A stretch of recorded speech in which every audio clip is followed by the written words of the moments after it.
Shalom keluarga Allah yang terkasih. Kembali lagi dalam Renungan Iman Malam bersama saya, Fani. Sebelum kita memulai merenungkan firman Tuhan, mari kita bersama-sama bersatu di dalam doa. Selamat malam ya Allah, terima kasih Tuhan untuk berkat-Mu kepada kami sepanjang hari ini. Pada malam hari ini kami akan membaca dan merenungkan sebagian firman-Mu. Kiranya Tuhan yang mau berkati supaya kami dapat mengerti apa yang Kau maksudkan, serta firman yang kami dengar ini dapat berakar dan bertumbuh serta berbuah di dalam hidup kami. Terima kasih ya Tuhan, hanya di dalam nama-Mu kami berdoa dan mengucap syukur. Amin. Bacaan kita pada hari ini diambil dari Kisah Para Rasul 11 ayat 1 sampai 18. Saya akan membacakannya dalam Alkitab versi mudah dibaca. Para rasul dan saudara-saudara seiman di Yudea telah mendengar bahwa orang yang bukan Yahudi juga sudah menerima firman Allah. Jadi ketika Petrus pergi ke Yerusalem, mereka yang berpegang pada sunat berdebat dengan dia. Mereka mengatakan, "Engkau telah pergi ke rumah orang yang tidak bersunat dan engkau makan bersama mereka." Petrus mulai menjelaskan yang telah terjadi. Katanya, "Aku berada di kota Yope dan sedang berdoa. Kemudian suatu penglihatan datang kepadaku. Aku melihat kain besar turun ke bawah. Kain itu tergantung pada keempat sudutnya dan diturunkan dari langit. Kain itu turun menuju aku. Aku memandangnya baik-baik dan aku melihat binatang darat berkaki 4, binatang liar, binatang melata, dan burung-burung dari langit. Kemudian aku mendengar suara yang mengatakan kepadaku, 'Berdirilah Petrus, sembelihlah itu dan makan.'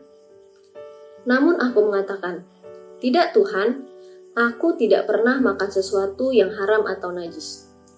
Suara itu berkata lagi dari surga, 'Allah telah menjadikan itu halal, jangan engkau mengatakan haram.' Itu terjadi 3 kali, kemudian semuanya diangkat kembali ke langit. Tepat pada saat itu, 3 orang tiba di rumah tempat aku menginap. Mereka diutus kepadaku dari Kaisarea. Roh mengatakan kepadaku untuk tidak ragu-ragu mengikuti mereka. Ke-6 saudara yang ada di sana juga ikut bersamaku. Kami masuk ke rumah Kornelius. Kornelius menceritakan kepada kami bahwa ia telah melihat malaikat berdiri di rumahnya. Malaikat itu mengatakan, 'Suruh beberapa orang menjemput Simon yang disebut Petrus ke Yope. Ia akan menyampaikan berita yang membuat kamu dan seluruh rumah tanggamu diselamatkan.' Ketika aku mulai berbicara, Roh Kudus datang ke atas mereka sama seperti ke atas kita dulu. Kemudian aku teringat akan yang dikatakan oleh Tuhan. Yohanes membaptis dengan air, tetapi kamu akan dibaptis dengan Roh Kudus. Allah telah memberi anugerah kepada mereka yang sama seperti kepada kita yang percaya kepada Tuhan Yesus Kristus. Jadi, apakah aku menghentikan pekerjaan Allah? Tidak. Ketika mendengar itu, mereka terdiam. Mereka memuliakan Allah dan berkata, 'Kalau begitu, Allah telah mengizinkan orang yang bukan Yahudi bertobat dan menerima hidup, sama seperti yang kita terima.'" Keluarga Allah yang terkasih, saya punya seorang teman. Kami berdua banyak terlibat dalam pelayanan yang sama dan sering main dengan teman-teman pemuda lain sehabis kegiatan gereja. Suatu kali saya memperhatikan kalau teman saya ini mulai sering bermain dengan teman-teman yang sering dilabeli anak yang kurang baik, kurang beriman, kurang aktif pelayanan, dan lain sebagainya.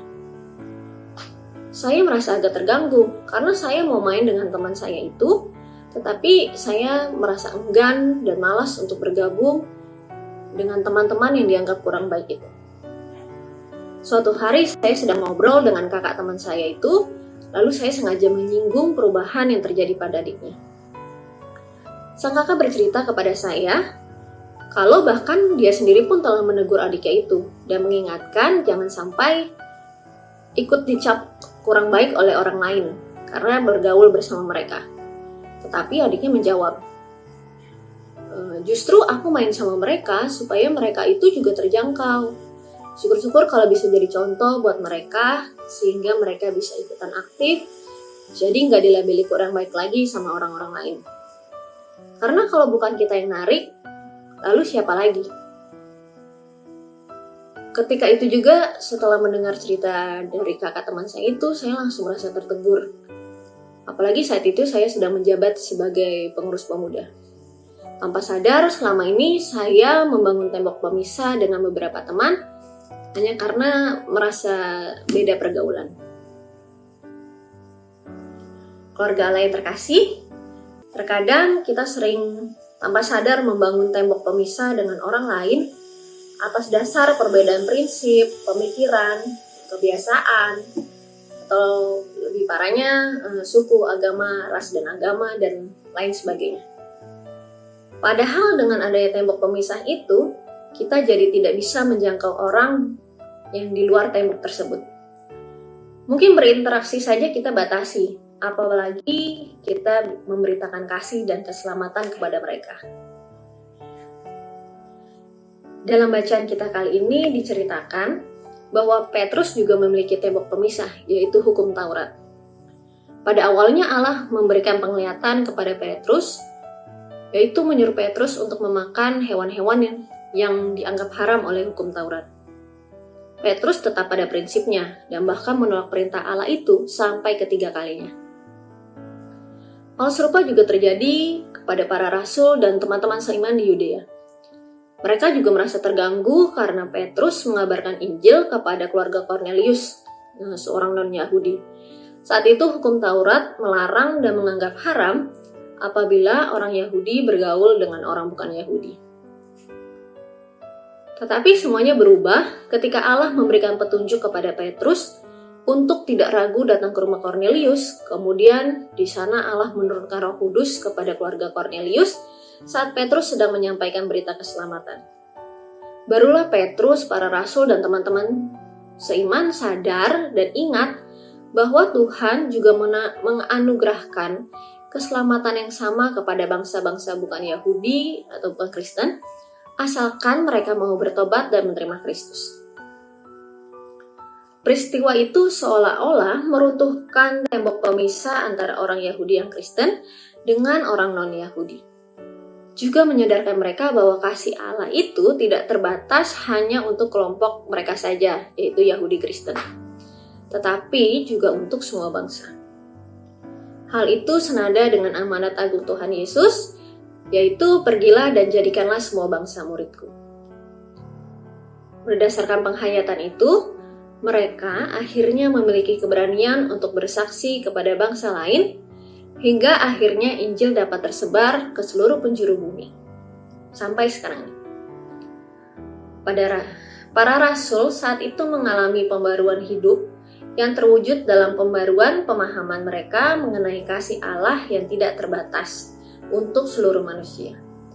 Demikianlah semestinya kita dan setiap orang yang mengikut Kristus mengalami pembaruan hidup dengan cara meruntuhkan tembok pemisah dengan sesama, serta memiliki keberanian untuk bersaksi tentang kasih dan keselamatan Allah kepada siapa saja.